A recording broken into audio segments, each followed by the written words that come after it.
even at high tide, and we would easily get in and out here.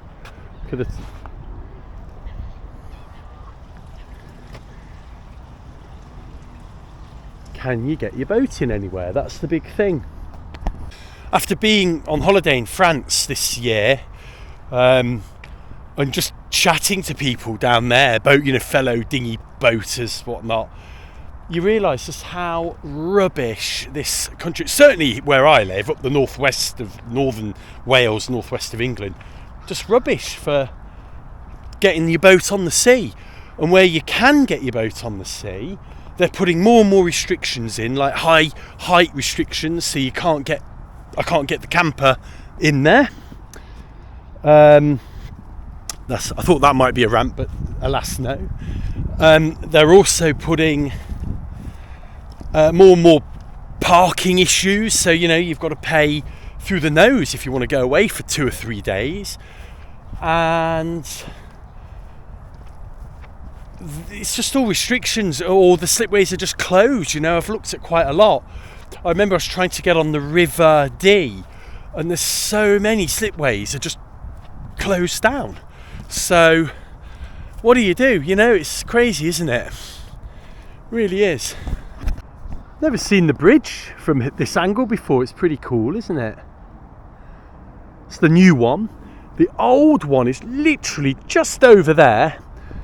I've spent many an hour in rush hour traffic queuing up on that bridge. This one, we don't have any of that problem, so it's been well worth doing it. That looks like a wayfarer, doesn't it?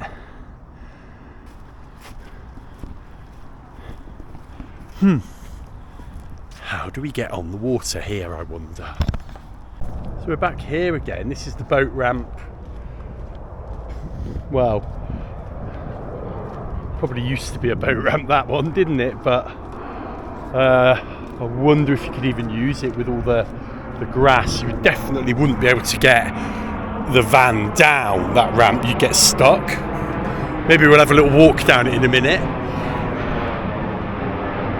We're right on the Liverpool airport flight path here, I think. They come down the river. There you go, look. And then they straighten up and the airport's over there, about 10 miles away.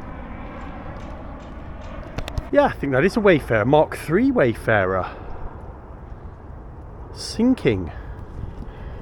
To be honest with you, it's not sunk, has it? I don't know whether that's sunk or whether it's been waterlogged with rain, if it's just been left there. A lot of the time people will just leave boats like that on the mooring. They know they won't technically sink. It looks in a bit too good condition, doesn't it, to be just left there. There's a ladder there, look. But alas no. So this is kind of it, Spike Island. So don't know. If that lock's working, then we can get out, can't we? But the big question is the lock working? Are those boats in the way? How much is the lock to get on? Just noticed here, look, that is a big drop there, isn't it? So you'd have to make sure. Right, also look, there's a post down there with looks like a cable. It might even be connected to one of the lines for that mooring.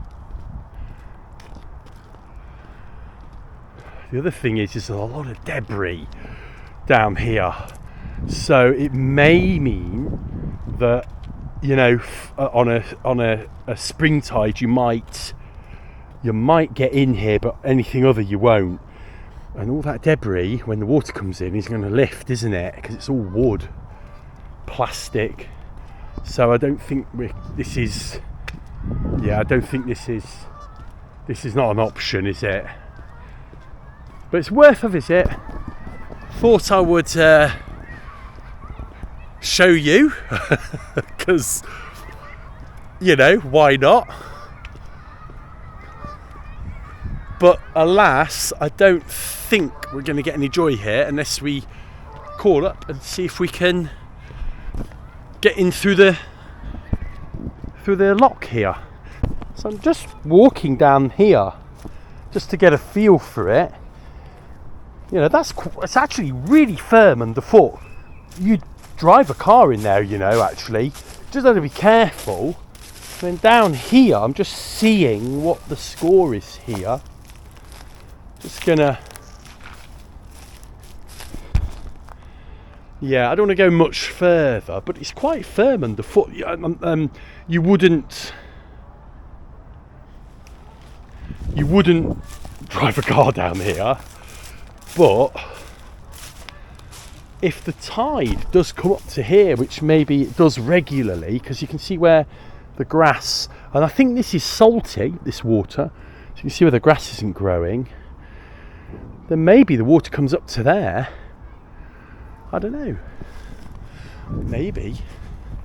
It looks to me like a slipway that's seen better days and just been left by the council to, you know, to rot, like a lot of them have, to be honest with you. And using it might be a bit more of a risk than you think.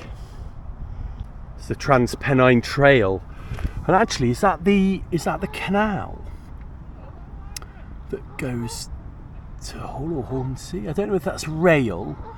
I think it is rail now, or canal.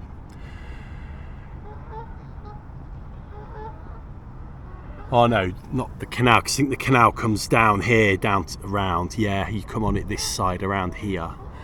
So you can see how close we are to Liverpool and Warrington. And then this is where it comes in. So here's where we are, Spike Island. Fiddler's Ferry is, and you see the cyclists coming down the pathway. Fiddler's Ferry's here, I think, about there. Yeah, because that's the bend. So we're about there. We're here. Interestingly, you can get on the water at Fiddler's Ferry. There's a loch there. At the end of last season, or last winter, Mike was actually scooping it out and renovating it and making sure it was desilted. So it's working, and he said he's got no problem in letting people in and out. There's also the dinghy club next door, but for me, with the lugger, even though there is a lot of bigger boats in that yard, there's luggers in that yard, in that sailing club, they have already told me there'd be a bit of a struggle to get the boat down. So that might not be an option. Reason we're actually even here at all is that we were discussing potential jaunts when we met up, the three of us. And one of the things that we thought would be quite good fun if we can get on the water is to go up the Mersey. And here would be a perfect spot to launch and recover from. And you know, it'd be brilliant to sail up the Mersey and sail out. Hopefully there won't be too much stress doing that, but that's actually the reason we're here. Anyway, we're back at Mabel. She's got her service and MOT due very soon, so fingers crossed for her. And yeah, hope you enjoyed that. It was a little insight into the local area. Keep the channel warm during the winter, and yeah, if I hear any more news or I talk to the guy, then and work out, you know, what we can and can't do from here, I will let you know. Thanks for watching. See you very soon.